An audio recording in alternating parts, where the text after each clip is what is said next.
गुरुर्ब्रह्मा गुरुर्विष्णु गुरुर्देवो महेश्वरः गुरु साक्षात् परब्रह्म तस्मै श्री गुरुवे नमः। शंकरं शंकराचार्यं केशवं बादरायणं सूत्रभाष्यकृतौ वन्दे भगवन्तौ पुनः पुनः।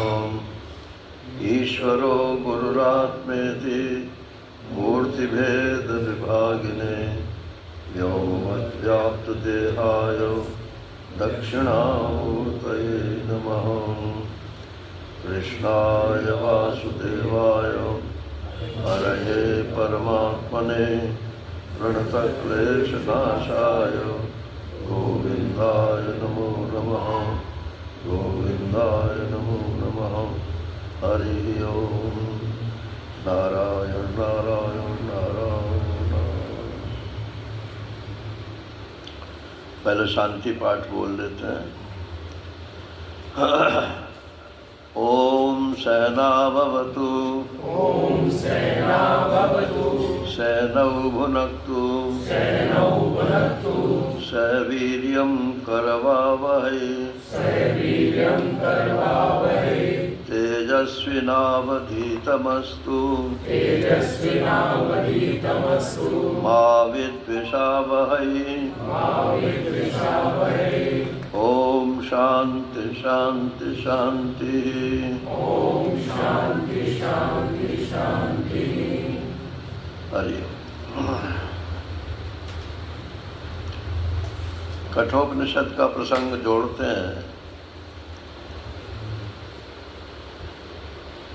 नचिकेता पहुंच गया यमराज जी के पास और उनके दरवाजे पर भूखा 3 रात पड़ा रहा। यमराज ने कहा, भाई ये तो धर्म के विरुद्ध हुआ, अब इसका एक ही उपाय है कि मैं इसके बदले में तुमको कुछ दूं, तो तुम 3 वर मेरे से मांग लो, जो तुम्हारी इच्छा हो सो मांगो।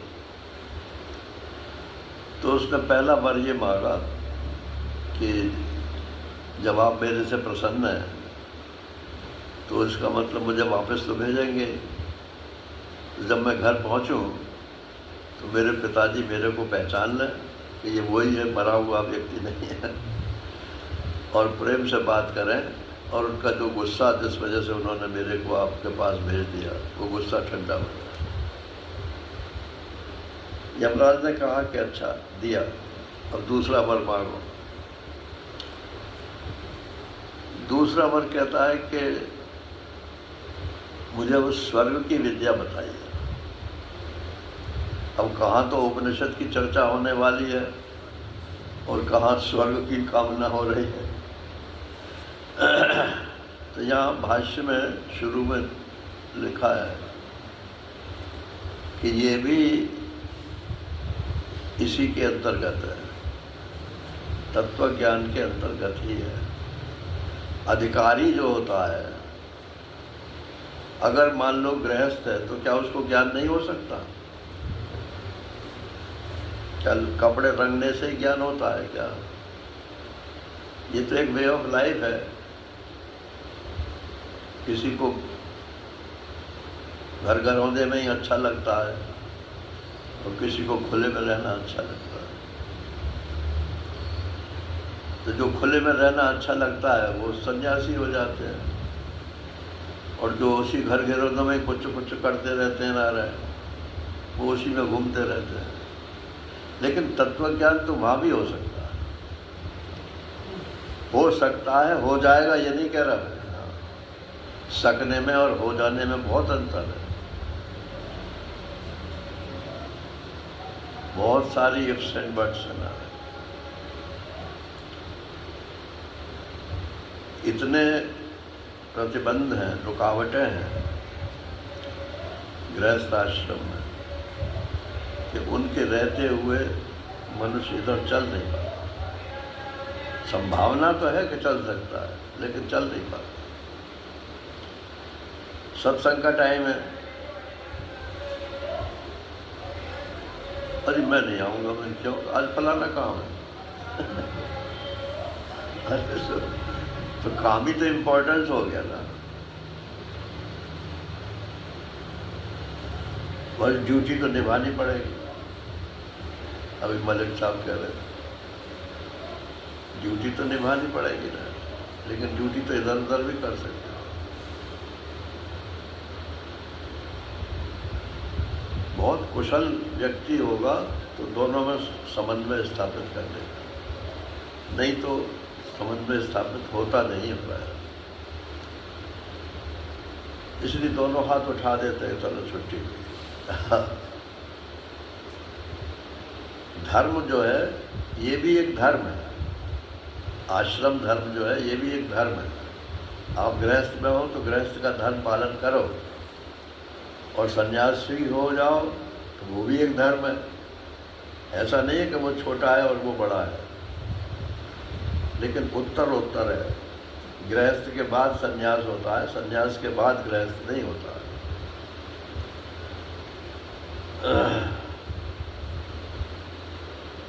अच्छा, तो भाष्यकार लिखते हैं कि गृहस्थ में भी ज्ञान हो सकता है, लेकिन उसको ही हो सकता है जिसके घर में शांति हो, सुख हो, समृद्धि हो। अब रात दिन लड़ाई हो रही है या समस्या आ रही है कि ये पैसा कम है और ये फलानी चीज़ नहीं है, ये लाओ और वो लाओ, तो वो उन चीज़ों में लगेगा कि ये उपनिषद सुनेगा या पढ़ेगा।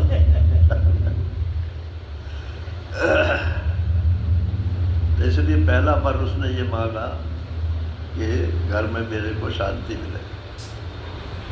ये नचिकेता सन्यासी नहीं हुआ, घर में ही रहा, गृहस्थी रहा। पहले ऋषि लोग ज़्यादातर गृहस्थी थे, लेकिन धर्म के पर है। गृहस्थ आश्रम का जो धर्म है शास्त्र के अनुसार, उसका पालन करते हैं। और वो वन वे ट्रैफिक नहीं है तो पति महोदय तो जो है धर्म पालन कर रहे हैं और पत्नी जो है वो अधर्म पालन में लगी हुई है।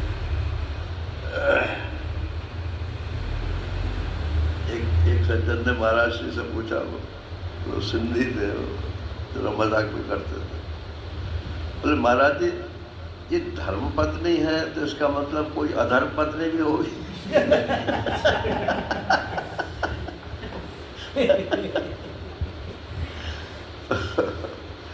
अब ये मतलब पारिभाषिक शब्द है धर्म पत्नी जो है। जो पत्नी पति के धर्म में सहायता करे वो तो धर्म पत्नी है, और जो पति के धर्म में बाधा उत्पन्न करे वो धर्म पत्नी नहीं है, वो अधर्म पत्नी है।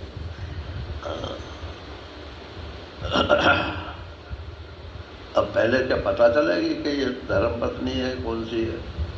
जब आ जाएगी घर में तब पता चलेगा। ना आ रहा है तो इसलिए पहला बार उसने ये सुख शांति मांगी। अब दूसरा बार वो मांगता है कि मुझे स्वर्ग की प्राप्ति हो। ये भी गृहस्थ धर्म के अंतर्गत है। यहाँ भी हम सुखी रहें, समृद्ध रहें, और मरने के बाद यदि हमारा मोक्ष ना हो तो फिर स्वर्ग मिले हमको। वहाँ कंडीशनिंग वही है जो हम मोक्ष में चाहते हैं। मोक्ष क्या है कि कोई बंधन किसी प्रकार का ना हो। स्वर्ग में भी कोई बंधन नहीं है, मगर वो होटल है भाई, बस इतनी बात है। अगर वहाँ 1 लाख रुपया आपने जमा कर दिया है तो 1 लाख तक तो कोई प्रॉब्लम नहीं है, और जहाँ वो 1 लाख ख़त्म होने वाला होगा तो क्षीणे पुण्य मर्त्य लोकम विशंति, धक्का दे देंगे आपको, जाइए, या तो फिर दूसरा और 1 लाख जमा करो, नहीं तो आपका यहाँ पर कोई अधिकार नहीं है। लेकिन मोक्ष में स्वातंत्र है। स्वामी दयानंद आर्य समाज के जो थे उन्होंने लिखा है कि मोक्ष में ये जीव का क्या होता है, क्योंकि वो तो ये मानते नहीं है कि ईश्वर और जीव एक ही है। तो वो तो कहते हैं कि मुक्त हो जाता है जीव तो आसमान में घूमता रहता है। यहाँ देखा, वहाँ देखा, वहाँ देखा, और उन्होंने उसकी अवधि भी लिखी है कि इतने बरस तक घूमता है और फिर उसको जन्म लेता है। तो पुनर्मूषको भव हो गया ना।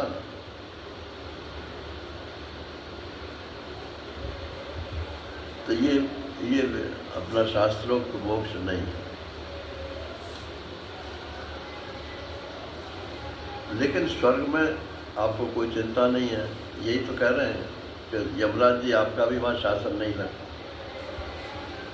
चाहे धर्म आप कर नहीं सकते, वहाँ का स्वर्ग का धर्म अलग है, इस लोक का धर्म अलग है। यहाँ तो धर्म के अगेंस्ट अधर्म भी है, इसलिए आपको सुख और दुख दोनों होते हैं। और स्वर्ग में सिर्फ एक ही धर्म है कि भोग, जो आप पहले कर आए हो उसका फल भोग। फल भोग माने दुख नहीं, सुख भोग।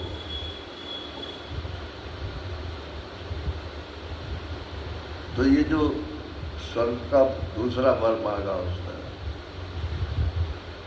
तो गृहस्थ आश्रम में ये भी आवश्यक है। काश हमारी मोक्ष न हो पाई तो कम से कम उसके समकक्ष तो कहीं पहुंच जाए, इक्विवेलेंट मोक्ष तो हो जाए।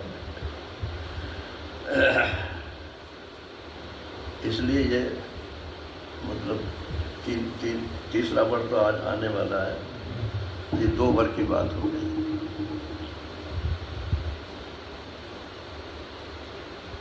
अब ये स्वर्ग तो नारायण यज्ञ से प्राप्त होता है,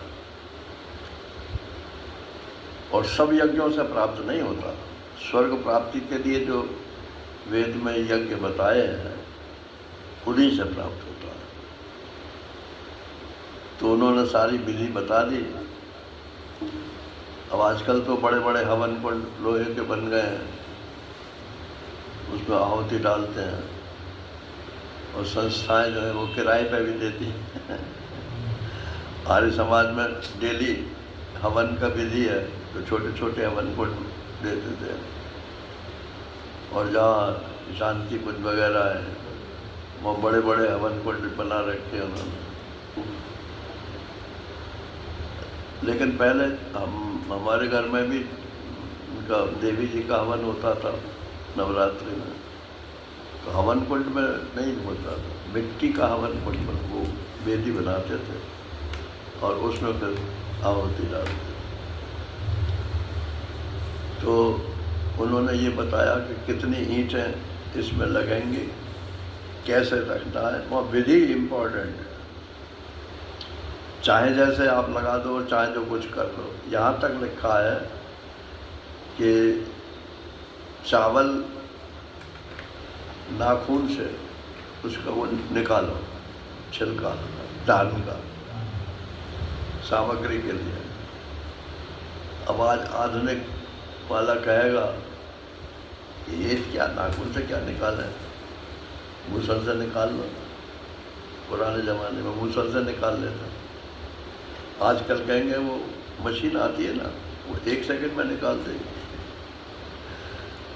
तो वहाँ ये तात्पर्य नहीं है कि आपने छिलका कैसे निकाला, जैसा लिखा है वैसा निकाला तब तो वो विधि का अंग है, और अपने मन से आपने छिलका निकाल दिया वो विधि का अंग नहीं है, वो फल में त्रुटि हो जाएगी। तो वो सारी बातें उन्होंने नचिकेता को बता दी, और उसकी बुद्धि को जांचने के लिए उन्होंने कहा, अच्छा बताओ मैंने क्या बताया। तो वर्बेटम जो जैसा उन्होंने बोला था जो का जो उसने सुना दिया। अरे भाई इसकी तो मेधा शक्ति बहुत बढ़िया है। पहले मैं बड़ाई नहीं करता अपनी, लेकिन पहले मेरी भी स्मरण शक्ति इतनी अच्छी थी कि मैं किसी का प्रवचन सुनूं ना तो 80% तो मुझे उसी समय याद हो जाता। और मैंने कई महात्माओं को प्रवचन लिख लिख कर भी दिए, फिर वो बाद में छप भी गए। और अब तो मुझे नाम ही याद नहीं रहते हैं, और इसकी कोई दवाई भी नहीं है कि आपकी स्मरण शक्ति लौट के आ जाए। उम्र के साथ जो ख़त्म होती है वो तो ख़त्म ही होती है। नारायण। तो बड़े प्रसन्न हुए कि हमको ऐसा शिष्य मिल गया। और असल में भाष्यकार ने शुरू में मैंने आपको सुनाया था कि यमराज की भी स्तुति की है और नचिकेता की भी स्तुति की है, क्योंकि गृहस्थ होने के नाते से बाद में ये फिर आचार्य बनेंगे इस यज्ञ के, तो उनको तो सही सही बात याद होनी चाहिए।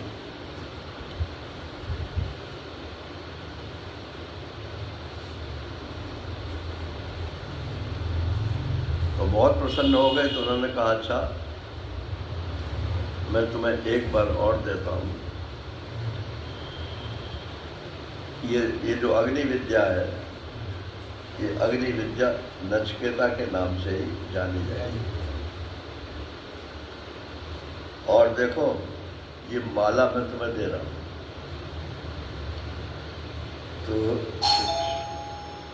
श्रृंगाम से इमाम अनेक रूपाम गृहाण, ये मेरी माला जो है, माने मैं तुम्हें आचार्य बना रहा हूँ, कहने का मतलब।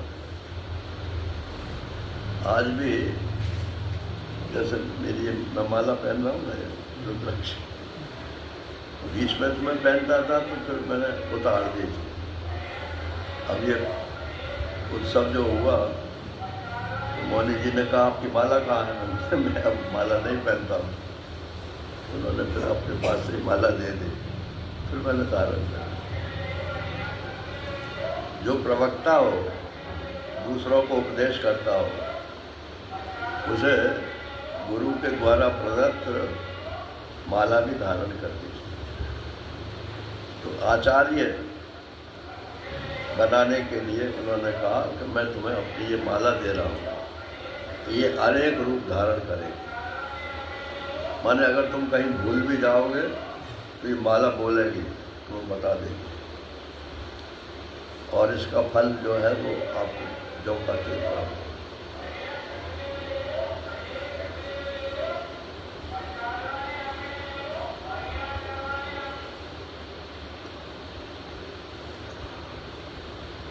असल में हमारा विषय तो तीसरे वर्ग का है ना, तो इसलिए ये जल्दी जल्दी कर रहा हूँ।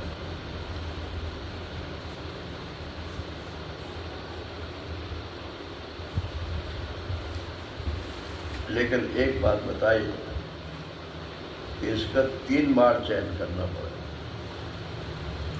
ये जो हवन है, यज्ञ है, 3 बार अग्नि का चयन करना पड़ेगा, तब जाके ये पूरा फल देगा।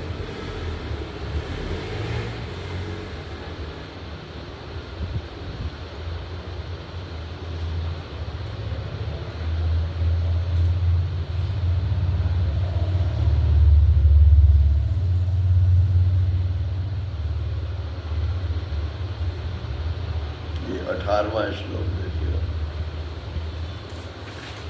तृणाचिकेतस्त्वयमेतद् विदित्वा य एवं विद्वान् चिनुते नाचिकेतं स मृत्युपाशान् पुरता प्रणोद्य शोकादिको मोदते स्वर्गलोकः। इस यज्ञ को जो मैंने तुम्हें विधि बताई, तो 3 बार जो चयन कर देगा, इसको जान करके नाचिकेत अग्नि का जो चयन करता है, वो देहपात से पूर्व ही, मन जीते जी ही मृत्यु के बंधनों को तोड़कर शोक से पार होकर स्वर्गलोक में आनंदित होता है। अब ये इसको कंफ्यूज मत कीजिएगा तत्व ज्ञान से, वो भी जीते जी मोक्ष है, और यहाँ भी कह रहे हैं कि जीते जी तुम जो है सुख दुख से परे हो जाओगे। तो ये दोनों इक्वल नहीं है, बराबर की बात नहीं है, और छोटा बड़ा भी नहीं है। लेकिन इसमें क्या है, शोकादि को बोधते स्वर्गलोक, स्वर्गलोक में जाकर के तुम जो है शोक से परे हो जाओगे। वहाँ आनंद करोगे।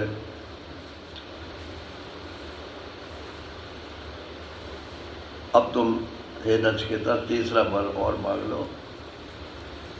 जब तक तुम ये तीसरा वर नहीं मांगोगे तब तक मैं तुम्हारा कर्जदार बना रहूँगा। मैंने 3 की बात कही है तो तीसरा वर मांगो। ये असल में उपनिषद का विषय है, ये किसी कर्मकांड का विषय नहीं है। उपनिषद शब्द का अर्थ तो आपको बता ही दिया था कि जिसको जान करके लौकिक विशरण हो जाए और मोक्ष प्राप्त हो जाए और कहीं भी आपको घटिया चीज़ों में मन न रमे। अरे साहब, घटिया क्या होता है? सब बढ़िया ही बढ़िया है, सब बढ़िया बढ़िया नहीं है।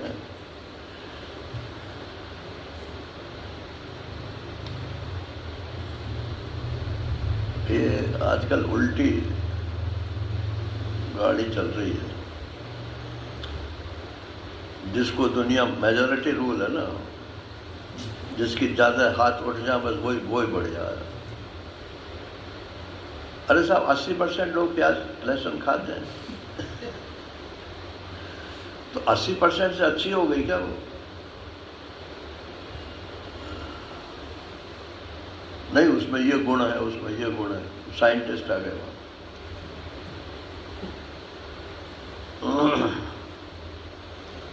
ये कार्य कारण जो है, ये सब ऐसे ये गप हो।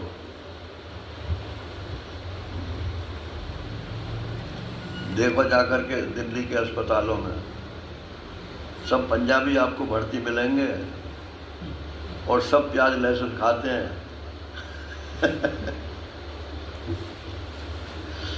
तो प्याज लहसुन खाने वाले को कोई परेशानी नहीं होगी, उसका हृदय रोग नहीं होगा, फलाना रोग नहीं होगा। खाने के 10 बहाने हैं।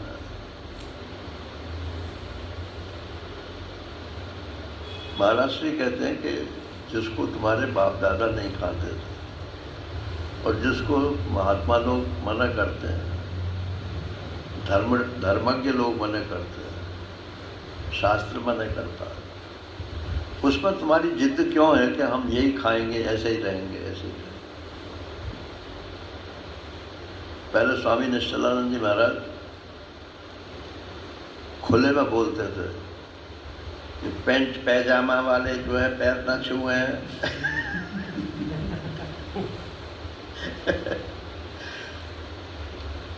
अब एक ने प्रश्न कर दिया कि आपको पैंट पैजामा से क्या परेशानी है?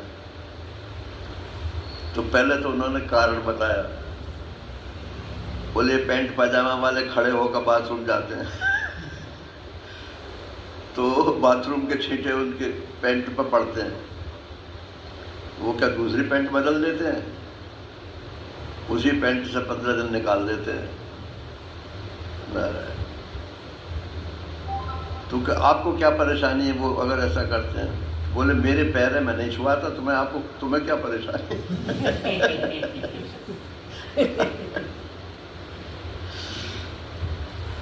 तो एक धर्म की बात होती है।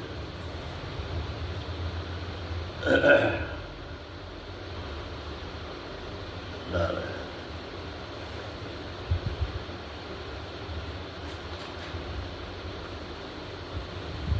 अब तुम तीसरा वर मांग लो।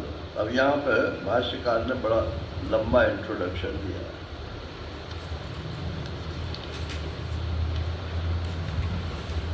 इंट्रोडक्शन ये है कि अब तक ये दोनों वर जो है इनका विषय आत्मज्ञान नहीं है। आप चाहे जितना सुखी जीवन व्यतीत कर लो, उससे आत्मज्ञान नहीं होने वाला, परमात्मा की प्राप्ति नहीं होने वाली। सुखी जीवन तो होगा तुम्हारा,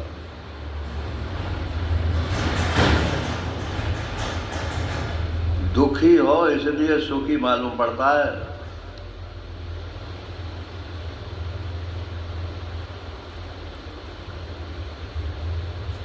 एक कोई मान लो व्यक्ति है, वो 500-600 रुपये रोज कमाता है, मजदूर समझ लो। आजकल कितनी झाड़ी है? 600 रुपये हो गई। 600 रुपये कमाता है और 4 आदमी उसके घर में खाने वाले हैं। तो हैंड टू माउथ ही रहेगा ना, लेकिन फिर उसे चैन की नींद आती है। और एक आदमी 6,000 रुपये रोज कमाता है और रात को नींद नहीं आती, नींद की गोली खानी पड़ती है। ब्लड प्रेशर हो रहा है, ये हो रहा है, वो हो रहा है। ये सब कार्य कारण गप है। इसलिए हमारे यहाँ अध्यारोप के अंतर्गत ही कार्य कारण स्वीकार किया गया है, बाद में उसका अपवाद ही करना पड़ता है। तो ये दोनों जो वर्ग थे, चाहे वो परिवार के सुख के हों और चाहे मरने के बाद स्वर्ग के सुख के हों, ये सब कार्य कारण के अंतर्गत हैं। आत्मा से इसका कोई लेना देना नहीं है।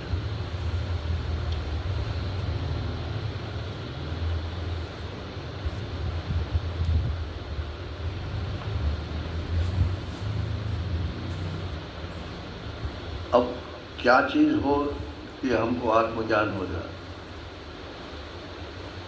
तो पहली बात तो यह है कि क्या आप आत्मज्ञान चाहते हो? बोले पहले बताओ हमको क्या होता है आत्मज्ञान, तब सोचेंगे कि हम चाहते हैं कि नहीं चाहते। हाँ, बता तो देंगे, फिर तुम तर्क करोगे। अपने यहाँ 6 प्रमाण मानते हैं: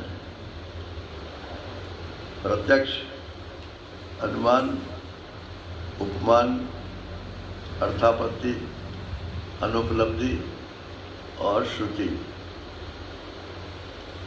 6 प्रमाण मानते हैं। व्यवहार करने के लिए प्रत्यक्ष प्रमाण। प्रत्यक्ष माने इंद्रियों से संबंधित। अजी मैंने देखा है, आँख क्या कोई धोखा देगी?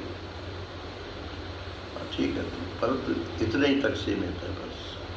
आँख से आप परमात्मा को नहीं देखोगे। दुनिया को आप आँख से देख सकते हो, कान से आप दुनिया को सुन सकते हो।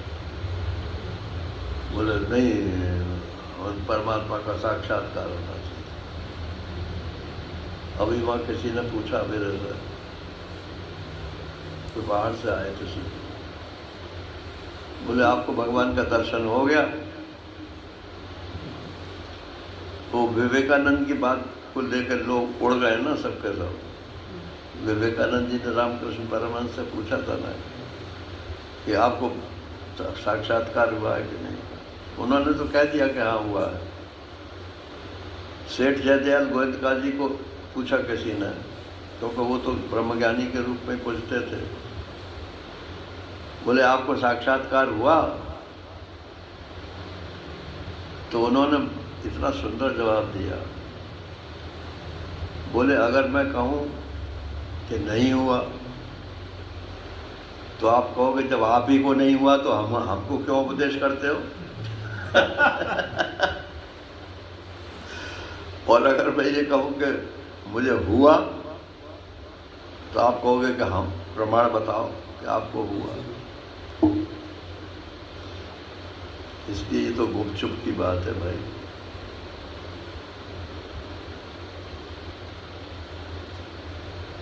है तो जरा बात ऐसी,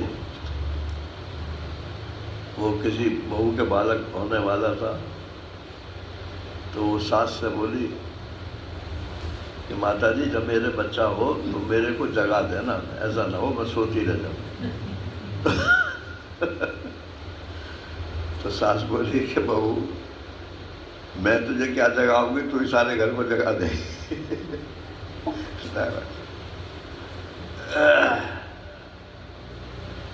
तो ये इसको आध्यात्मिक जागरण बोलते हैं। अभी तो हम लोग सो रहे हैं। क्या हम परमात्मा को प्राप्त करने की इच्छा है?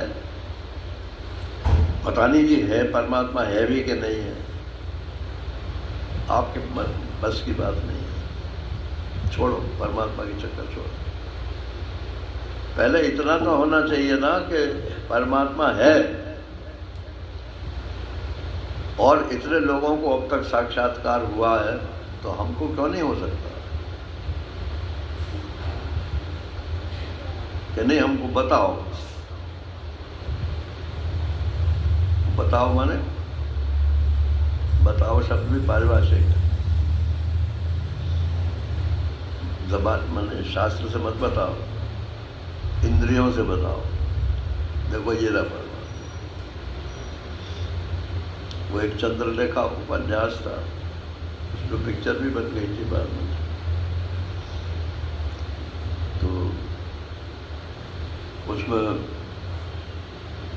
वो योगी है, योगी का क्या नाम था बोलते, तो सिद्धि से वो कहता था कि देखो मैं तुम्हें परमात्मा दिखाता हूँ। अब राजा के दरबार में जितने लोग थे सब उसकी सिद्धि के चक्कर में आ गए। तो जैसा जैसा वो बोलते जा वैसे वैसे हाँ हाँ हाँ ऐसा ही ऐसा ही ऐसा ही। लेकिन वो जो नर्तकी थी वो उसके चक्कर में नहीं, बहुत स्ट्रॉन्ग विल्ड थी। तो उसने कहा कि योगी राज, ये तुम अपनी सिद्धि की वजह से सबको दिखा रहे हो, जो तुम चाह रहे हो वही सब लोग देख रहे हैं। ऐसा नहीं है कि तुम्हारी इच्छा के विरुद्ध देखते हो। तो इसकी सत्यत्व में क्या प्रमाण है? बोले मैं तुमको भी दिखा सकता हूँ। और नारायण वो उसके चक्कर में आके उसके आश्रम में चली गई, और फिर जब उसने उसके साथ गलत व्यवहार किया तो फिर उसने भागी वहाँ से। ये सब दुनियादारी की बातें हैं नारायण। परमात्मा का साक्षात्कार ऐसे किसी को नहीं होता है कि जैसे मैं आपको देख रहा हूँ। ये तो बताया इसलिए जाता है कि आपको विश्वास हो जाए कि हाँ होता है। जब होगा तो किस रूप में होगा वो आपकी योग्यता के ऊपर निर्भर करेगा। पति को परमेश्वर मानो, मानता है कोई? सारे शास्त्र जो है कहते कहते मर गए।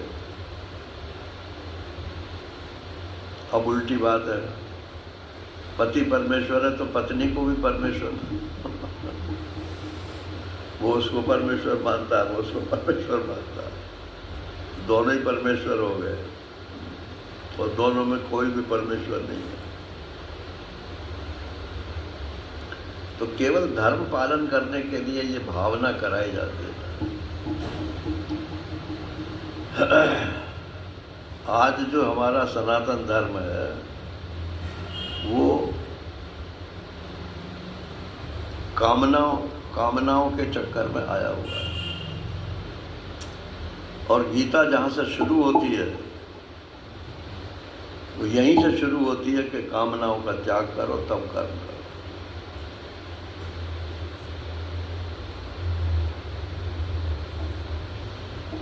उसी को कर्मयोग।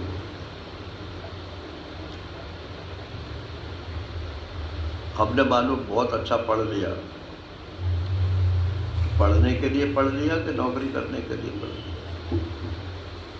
छाती पे हाथ रख के बताना।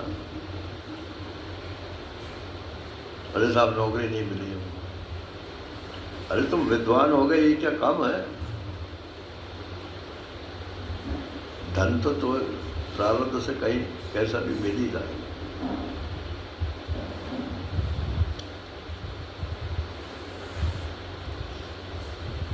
तो अब ये अधिकार इसका बताते हैं कि तत्व ज्ञान में भी इसका अधिकार था नचिकेता का। तो वो तीसरा वर मांग रहा है। हमने तो ये नहीं मांगा। मैं आपसे सच्ची बात कहता हूँ, मैं भीतर से तो चाहता था कि मुझे परमात्मा की प्राप्ति हो, लेकिन मैंने किसी महात्मा के सामने ये नहीं कहा कि मुझे आप परमात्मा का साक्षात्कार करो, क्योंकि मेरे मन में ये बात पक्की थी और अब भी यही है कि आप अधिकारी हो तो आपको वो चीज़ मिलेगी मिलेगी मिलेगी, और अधिकारी नहीं हो तो ऐसे मन चलाने से कुछ नहीं होता। येयम 20वां येयम प्रेते विचिकित्सा मनुष्ये अस्ति त्येके नायम अस्ति चेके एतद् विद्याम अनुशिष्टस्त्वयाहं वराणामेश वरस्ततीय। नचिकेता कहता है कि मेरा तीसरा वर जो है वो ये है कि येयम प्रेते विचिकित्सा मनुष्य, मनुष्यों में जिसके बारे में विचिकित्सा माने संशय है। क्या संशय? मरने के बाद ये मैं नाम की जो वस्तु है, मैं आत्मा माने खुद होता है, तो मैं बोलो चाहे आत्मा बोलो, मरने के शरीर के मरने के बाद ये मैं रहूंगा कि नहीं रहूंगा, ये विचिकित्सा है, संशय है। कुछ कहते हैं कि अस्थि रहता है और कुछ कहते हैं कि ना आयम अस्थि, ये नहीं रहता। ये तो चार्वाक नास्तिक लोग कहते हैं, और आजकल तो 90% तो चार्वाकी ही है सब।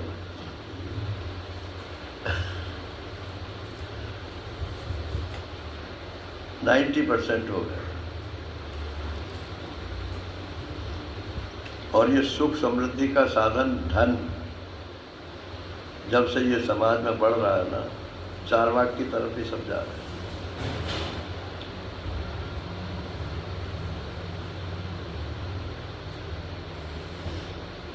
तो चार्वाक आदि कहते हैं कि कुछ नहीं है, यही है सब कुछ, जो कुछ भी है, खाओ पियो मौज करो और मृत्यु आ जाए, मर जाना, क्या हुआ, कुछ आगे पीछे तो रहने वाला है नहीं। और जो आस्तिक लोग हैं, वैदिक लोग हैं, वो कहते हैं कि नहीं, जीवन तो इसके बाद भी रहता है, इसमें दो दोष होंगे। अगर आप नहीं मानते हो पुनर्जन्म तो दो दोष आपको हो जाएंगे। इसको शास्त्र में बोलते हैं अकृत अभ्यागम और कृत विप्रनाश। एक बालक पैदा हुआ और अंधा पैदा हुआ, क्यों भाई? उसने क्या पाप कर दिया? आंखें क्यों नहीं मिली उसे?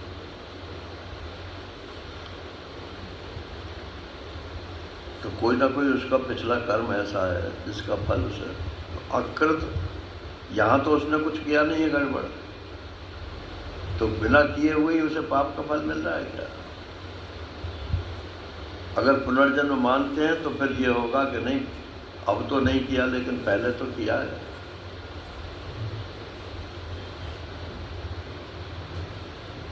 और शास्त्रों में बहुत सारे उपाय लिखे हैं अंधता को दूर करने के लिए। आपकी कोट द्वार में जो सिस्टर थी उनके बालक की भी आंख में प्रॉब्लम थी ना, तो मेरे से पूछा, बाबूजी ने भी पूछा था और आपकी सिस्टर ने भी पूछा कि शास्त्र का कोई उपाय बताओ। मैंने कहा भाई शास्त्र के उपाय तो ये है कि सूर्य की आराधना करें, मगर वो क्या करेगी, आपको करनी पड़ेगी, क्योंकि इसका अधिदेव जो है आँख का सूर्य है। ये गायत्री की जो उपासना है ये भी सूर्य उपासना ही है, लेकिन इसमें दोष क्या हो गया है कि भूर्भुवः स्वः, बस इसी पर दृष्टि रहती है। इस जमीन का सुख मिले हमें, या भुवा अंतरिक्ष का पितर बन जाए, और नहीं तो हम स्वर्ग के भोग भोगें। और तत्सवितुर्वरेण्यम भी तो सब छूट गया। भूर्भुवः स्वः याद रखें। सविता माने सूर्य का देवता, सूर्य देवता को सविता बोलते हैं। ये आजकल सविता तो लड़कियों के नाम रखते हैं लेकिन इसमें तो सविता जो है सूर्य का नाम, सूर्य भगवान का नाम। उसका हम वर्ण करते हैं, भूर्भुवः स्वः का वर्णन नहीं करते, वर्ण करते हैं उसका सविता का। भर्गो देवस्य, वो सब देवताओं की भर्ग है, माने उत्पत्ति स्थान है।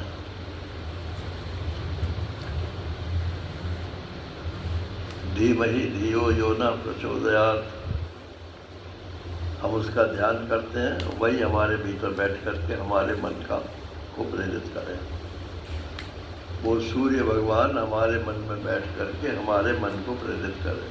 अद्वैत है कि नहीं है? लेकिन बस वो भूर्भुवः स्वः, भूर्भुवः स्वः, भूर्भुवः स्वः, भूर्भुवः स्वः। और इन्होंने आर्य समाज ने और शांति कुंज वालों ने, माफ करना आप भी शायद शांति कुंज से जुड़े हुए हो, इन्होंने जो है शास्त्र से विरुद्ध शूद्रों को सबको यज्ञोपवीत पहना दिया, स्त्रियों को यज्ञोपवीत पहना दिया। एक बात तो पकड़ ली कि बिना यज्ञोपवीत के ये क्या नाम है, गायत्री की उपासना नहीं हो सकती। लेकिन यज्ञोपवीत किनको धारण करना चाहिए ये बात नहीं मानी।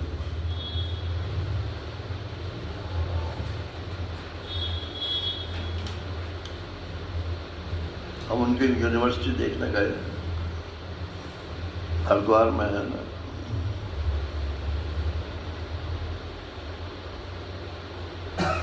तो उनके वाइस चांसलर जो थे उनसे बात हुई मेरी,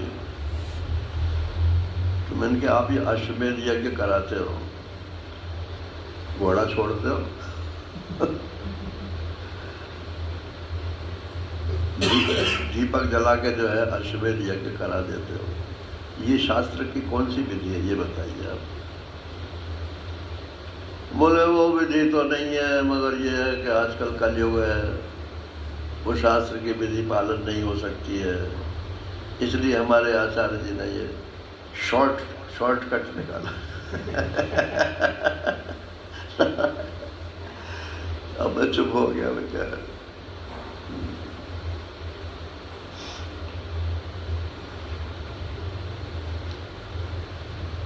मनमानी शास्त्र धर्म में मनमानी नहीं चलती, उसका फल ही नहीं होगा।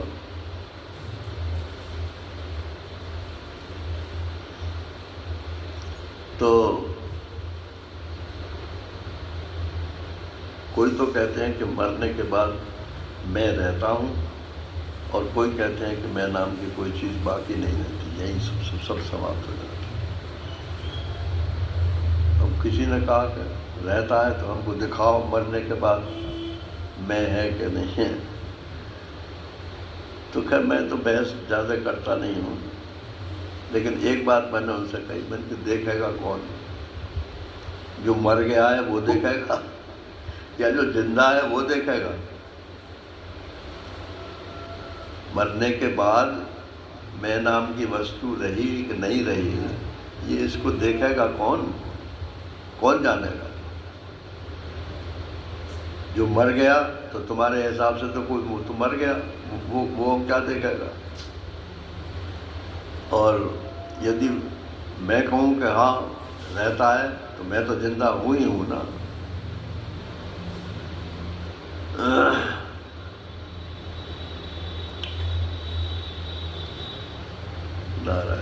तो अस्तित्व के नायम अस्तित्व के ये विचिकित्सा है, संशय है, संदेह है। अब एतद विद्याम मैं जानना चाहता हूँ कि वास्तव में है या नहीं है, ये आप बताइए। और है तो किस रूप से रहता है, और इसको मैं जानना चाहता हूँ, और आपसे बढ़िया बताने वाला मेरे को कोई मिलेगा नहीं, इसलिए मैं आपसे तीसरा वर्ग में यही मांगता।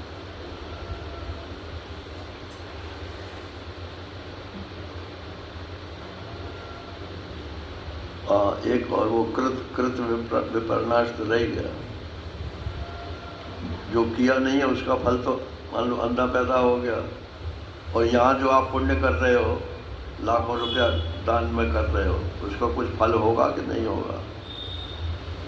जीते जी तो उसका कोई फल हुआ नहीं, तो बेकार ही गया ना वो आपका लाखों रुपया खर्च किया हुआ।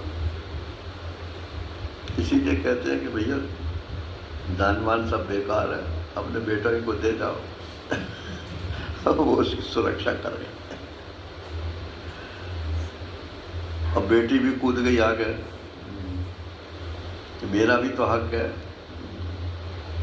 पहले तो कोई नहीं कहता था मेरा हक है, अब कानून बन गया।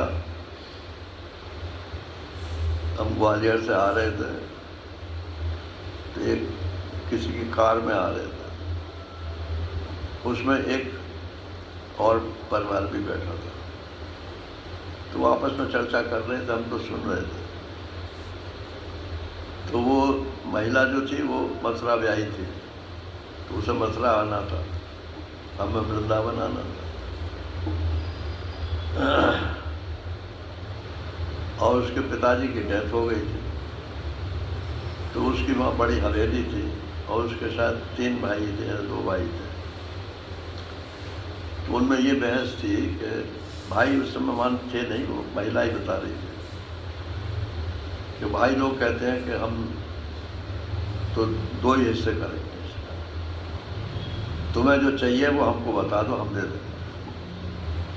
तो मैंने उससे कहा कि ऐसा कोई मैं खैरात लूँगी, मैं तो बाप के हिस्से में अपना हिस्सा लूँगी। फिर बहुत झगड़ा हुआ, तो उसके बाद में ये तय हुआ कि अच्छा इस मकान को ढा देते हैं और इसकी जगह मल्टी बनाते हैं। और मल्टी बना करके उसमें क्या है कि जिस किसी को फ्लैट लेना होगा उससे पैसे मिल ही जाएंगे, तो अपना पैसा तो लगेगा नहीं उसमें, ज़मीन अपनी है ही है। तो आप 10 कागज़ पर दस्तखत कर दो, भाइयों ने कहा। तो वो कह रही थी कि मैंने कहा कि मैं कागज़ पर दस्तखत तब करूँगी जब आप उस मल्टी में ग्राउंड फ्लोर का एक फ्लैट मुझे पहले अलॉट कर दोगे।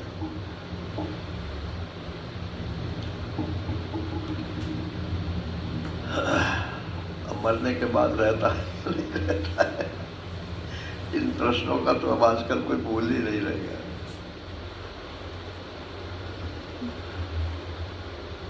जग में सबसे बड़ा रुपया, ना बाप ना भैया, सब संबंध खत्म।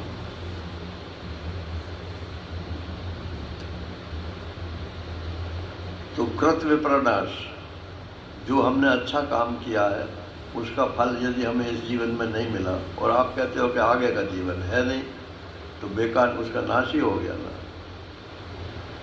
लेकिन अगर आप अगला जीवन मानते हो तो ये दोनों बातें, जो हमने नहीं किया उसका भोग हम नहीं भोग सकते, और जो अब हम कर रहे हैं उसका आगे अवश्य भोग होगा। शंकराचार्य जी ने इसी कठोपनिषद के भाष्य में एक जगह लिखा है कि 100 करोड़ वर्ष तक आदमी का किया हुआ कर्म नष्ट नहीं होता है। हमने मान लो किसी की हत्या कर दी और मुकदमा भी चला और वे बरी हो गए। आजकल तो बहुत बरी हो रहे हैं, ये कोर्ट जो है गलत है सब।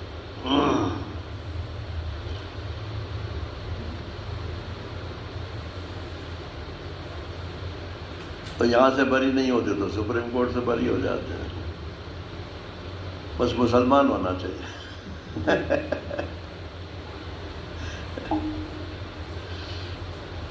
तो क्या कह रहा था? 100 वर्ष तक कर्म का फल नष्ट नहीं होता। हाँ, 100 करोड़ वर्ष तक। तो कोर्ट से बरी हो गया। लोगों के दिमाग में तो ये, हाँ भाई इन्होंने कुछ नहीं किया, लेकिन आपके भीतर तो जो मीटर लगा हुआ है ना, चिप, उसमें तो अंकित हो गई कि मैंने मारा, हत्या की। वो चिप तो, वही चिप तो कैरी ओवर होगी आगे, उसका फल तो आपको भोगना पड़ेगा। वरना तो धर्म की जरूरत नहीं है।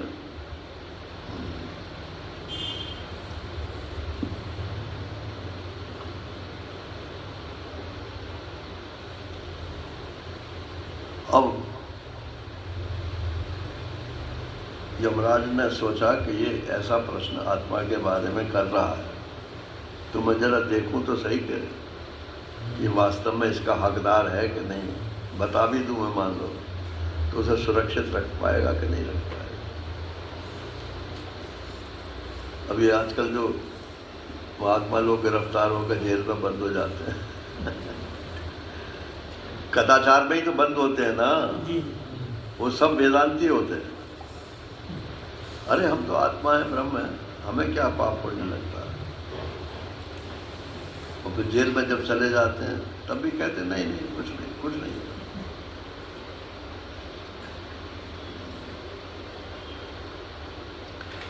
तो यमराज ने कहा मैं जरा परीक्षा करके देखूं कि ये प्रश्न के उत्तर के लिए योग्य भी है कि नहीं, इसको धारण कर सकेगा कि नहीं कर सकेगा। यहाँ एक महाराज श्री ने प्रश्न उठाया है अपने प्रवचन में कि परीक्षा कौन देता है? क्या ईश्वर परीक्षा लेता है? तो ईश्वर तो सर्वज्ञ है, उसे परीक्षा लेने की क्या जरूरत है, वो तो पहले ही जानता है कि किसकी क्या स्थिति है। तो बोले क्या ब्रह्म परीक्षा लेगा? तो ब्रह्म तो परीक्षा ले नहीं सकता, वो तो अद्वितीय है, उसके लिए तो कोई दूसरा है ही नहीं। तो कोई ज्ञानी है, तत्वज्ञानी, वो परीक्षा लेगा? तो बोले वो तो निरपेक्ष है, वो तो किसी से परीक्षा लेने का मतलब ही नहीं। तो क्या अज्ञानी जीव परीक्षा लेगा? तो बोले वो ले तो सकता है, लेकिन वो खुद फेल हो जाएगा क्योंकि खुद अज्ञानी है। तो ये कौन परीक्षा लेता है? तो बोले ये गुरु परीक्षा लेता है, शिष्य की परीक्षा लेता है कि ये इस ज्ञान के योग्य है या नहीं। अरे वो हीरा पायो गांठ गठियायो, बार बार बाबू क्यों बोले, मन मस्त हुआ तो क्यों बोले।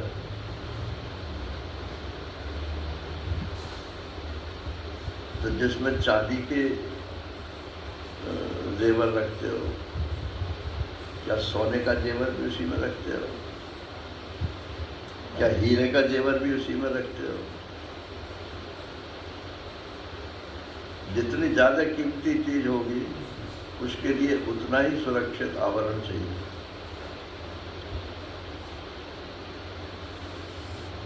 तो नचिकेता का ये जो परीक्षण है ये यमराज ले रहे हैं, क्योंकि वो जानते हैं कि मैं इसका गुरु होने वाला हूँ। तो देख लूँ इसको कि ये इस प्रश्न का उत्तर देना ठीक है कि नहीं। तो उसको बहकाते हैं। 21वां है, देवै अत्रापि विचिकित्सितं पुरा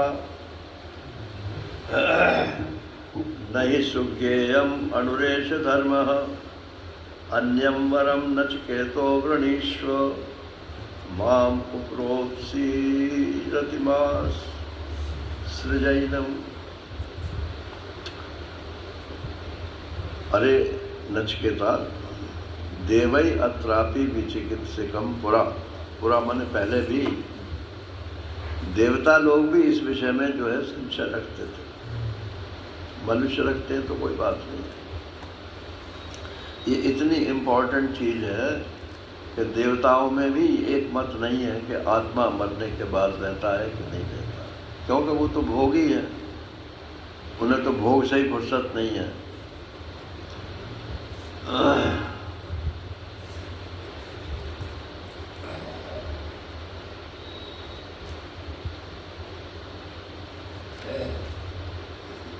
अच्छा, देवता तो भोगी होने के कारण संशय में हैं, और असुर लोग जो हैं वो तो द्वैतवादी हैं ही, उनको तो संशय रहेगा ही। और मनुष्य को संशय क्यों होता है? क्योंकि उसमें लोभ की प्रवृत्ति ज़्यादा है।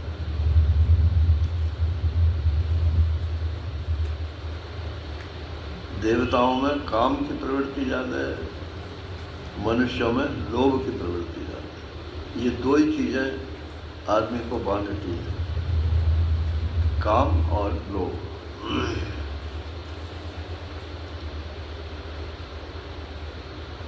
तो तू इतना सूक्ष्म प्रश्न कर रहा है, इस चक्कर में मत पड़, कोई और प्रश्न पूछ ले।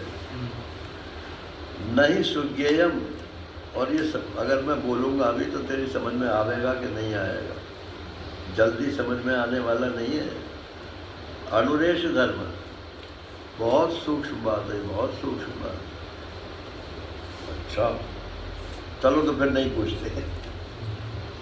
अब जो अधिकारी नहीं होगा तो वो यही कहेगा कि ठीक है तुम्हारा कोई जरा सरल सा उपाय बता दो। तत्व ज्ञान में लोगों की क्यों रुचि नहीं होती? ऐसा भूत दिखा देते हैं उसे, कहत कठिन साधत कठिन,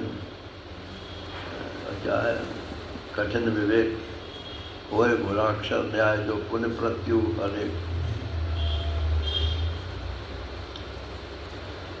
घुन लकड़ी में लगता है तो जिधर जिधर लकड़ी को खाता जाता है तो वहाँ से तो रास्ता बनता जाता है।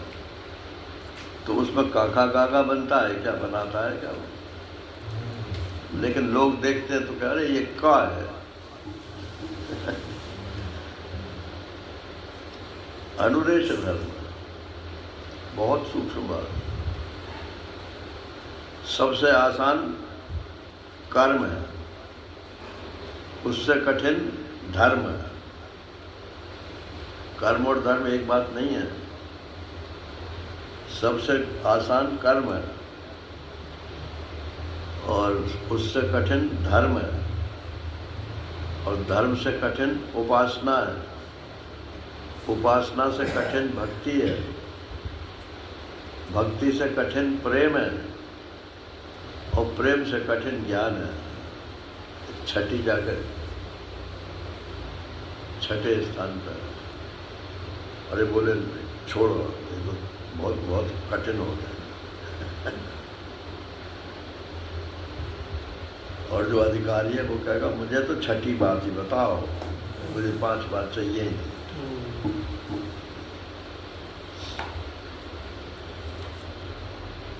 अनुदेश धर्म, इसलिए हे नचिकेता अन्यम वरम रणीश्वर, कोई तो दूसरा इस वर की जगह दूसरा कोई वर मांग ले।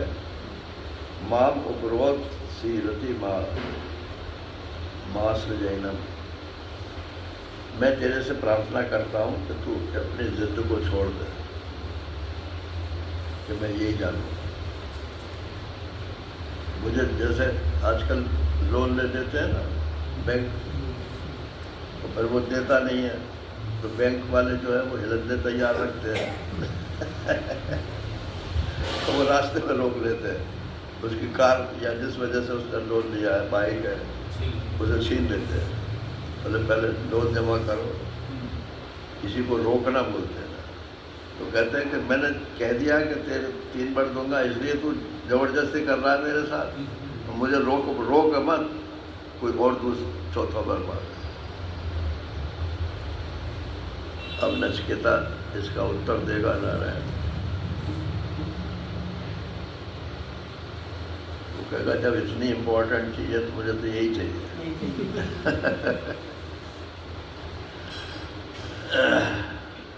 हरि ओम पूर्णमद पूर्णमिदं पूर्णात् पूर्णमुदच्यते पूर्णस्य पूर्णमादाय पूर्णमेवावशिष्यते। ओम शांति शांति। कर्म कर्म उपासना प्रेम का डिफरेंस बता दीजिए। कर्म कर्म प्रेम उपासना का डिफरेंस क्या? कर्म तो इंद्रियों से कुछ भी करो वो कर्म ही है।